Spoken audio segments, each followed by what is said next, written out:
क्या आपको पता है कि जो चीज इंडिया में हम रोज 10 रुपए की लेते हैं वही चीज अमेरिका में 400 रुपए से भी ज्यादा की बिकती है। और ये इंडिया की कौन सी 2 रुपए में मिलने वाली कैंडी है जिसे अमेरिकन इतना पसंद करते हैं कि वो इसके 500 रुपए तक पे करने को तैयार है। आज की वीडियो बिल्कुल माइंड ब्लोइंग होने वाली है क्योंकि हम जानेंगे उन चीजों के बारे में जो इंडिया में बिल्कुल सस्ती है लेकिन बाहर के देशों में बिल्कुल नहीं। तो चलिए वीडियो को स्टार्ट करते हैं। Number 10, toothpaste. सोचो रोज हम ब्रश करने के लिए जो टूथपेस्ट यूज करते हैं वही अगर आपको 10 गुना ज्यादा प्राइस में खरीदनी पड़े तो कैसा लगेगा। हैरान कर देने वाला फैक्ट है ये। इंडिया में कोलगेट का छोटा पैक सिर्फ 10-20 रुपए में आता है और normal 100 gram tube around 90 to 100 रुपए का। पर अमेरिका में देखो तो सीन ही बदल जाता है। वहाँ क्रेस्ट सबसे पॉपुलर टूथपेस्ट ब्रांड है जो 3 या फिर $5 में यानी कि 250 रुपए से 420 रुपए में बिकता है। कनाडा में ऑलमोस्ट सेम प्राइस है क्रेस्ट और सेंसोडाइन का। यूएई में तो सिग्नल और सेंसोडाइन यूज होता है जिनके स्मॉलेस्ट पैक्स भी एईडी 8 से 15 के बीच होता है, मतलब 180 से 330 रुपए तक। अब सोचना ये है कि इतना प्राइस डिफरेंस क्यों। बाहर के देशों में टूथपेस्ट को डेली आइटम नहीं हेल्थ केयर प्रोडक्ट माना जाता है। वहाँ strict safe regulations, premium packaging और हाई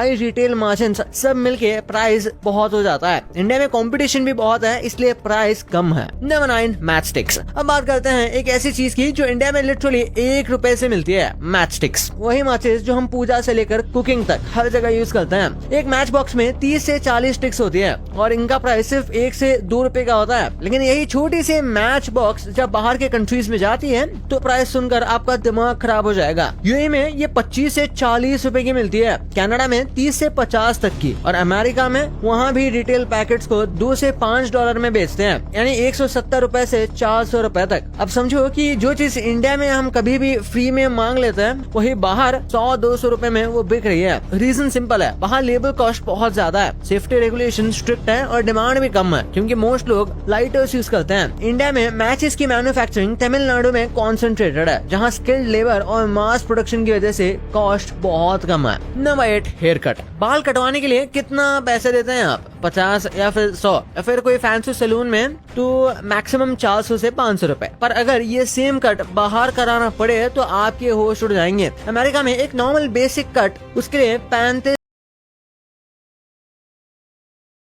लगते हैं, मतलब अराउंड 3000 रुपए। कनाडा में तो बेसिक कटिंग के भी $18 यानी 1600 रुपए पड़ता है। अरे भाई इतने में तो एक बंदा पूरे साल अपने बाल कटवा ले। लेकिन ये इतना महंगा क्यों? बाहर की कंट्रीज में मिनिमम वेज बहुत हाई है। एक बार्बर को पर आवर $15 से $20 पे करना पड़ता है, ऊपर से शॉप की रेंट, यूटिलिटीज सब महंगा। इसलिए अब जापान जैसे देशों में ऑटोमेटिक हेयर कट केओस आ गए हैं जहाँ मशीन खुद ही बाल काटती है सिर्फ 1350 येन में, यानी 750 रुपए में। सोचो जो वहाँ का बजट ऑप्शन है वो भी हमारे यहाँ महंगे हेयर कट से ज्यादा है। नंबर 7, पार्ले-जी। पार्ले-जी ये नाम सुनते ही नॉस्टैल्जिया आ जाता है ना। इंडिया का सबसे आइकॉनिक बिस्किट जो हर जगह मिलता है। ये सिर्फ 5 रुपए से स्टार्ट होता है, बड़े पैकेट्स भी 50 या 100 में आ जाते हैं। और जब फॉरेन कंट्रीज की बात हो तो प्राइस लिटरली 10 गुना बढ़ जाता है। अमेरिका में पार्ले-जी का नॉर्मल पैकेट $4 या $5 यानी कि 300 से 400 रुपए का मिलता है। दुबई में अराउंड 80 रुपीज, कनाडा में 100 रुपए तक ये पहुँच जाता है। अब सोचने वाली बात यह है कि जितने में इंडिया में एक आदमी पार्ले-जी का पूरा कार्टून खरीद ले उतने में बाहर सिर्फ 1 या 2 पैकेट मिलते हैं। इस प्राइस हाइक की मेन वजह इंपोर्ट ड्यूटीज हैं, फूड सेफ्टी रेगुलेशंस का एक्स्ट्रा कॉस्ट और सबसे बड़ी ये बात वहाँ पे इसे इंटरनेशनल स्पेशलिटी प्रोडक्ट की तरह पोजीशन किया गया है। इंडियंस के लिए तो ये बेसिक बिस्किट है लेकिन अमेरिकन और कैनेडियंस के लिए ये एक्सोटिक इम्पोर्टेड स्नैक है। Number 6, chocolate. चॉकलेट की बात हो और कैडबरी डेयरी मिल्क का जिक्र ना हो ये तो इम्पॉसिबल है। इंडिया में डेयरी मिल्क की सबसे छोटी चॉकलेट 10 रुपए से शुरू होती है। नॉर्मल प्राइसेस 100 से 200 रुपए के बीच है और स्पेशल गिफ्ट एडिशन 800 से 1000 तक जाती है। लेकिन यूएई में देखो तो डेयरी मिल्क या सिल्क के पैकेट्स 150 से 300 रुपए तक के स्टार्ट होते हैं और प्रीमियम स्टोर्स में 1500 से 2000 तक के बीच बिकते हैं। अमेरिका में ये मोस्टली इम्पोर्टेड कैटेगरी में आती है इसलिए नॉर्मल पैक भी $4 से $7 यानी कि अराउंड 500 रुपए तक का ये होता है। जापान में इम्पोर्टेड चॉकलेट्स 200 से 400 रुपए तक के रेंज में मिलती है, यूएसए से थोड़ी सस्ती पर इंडिया से काफी महंगी। इस प्राइस गैप के बीच शुगर टैक्स, इम्पोर्ट ड्यूटीज और हाई क्वालिटी स्टैंडर्ड्स हैं। Number 5, pencil. स्कूल की बात करो और पेंसिल याद ही नहीं आए तो क्या बात हुई। इंडिया में नटराज और अप्सरा इतनी कॉमन है कि हर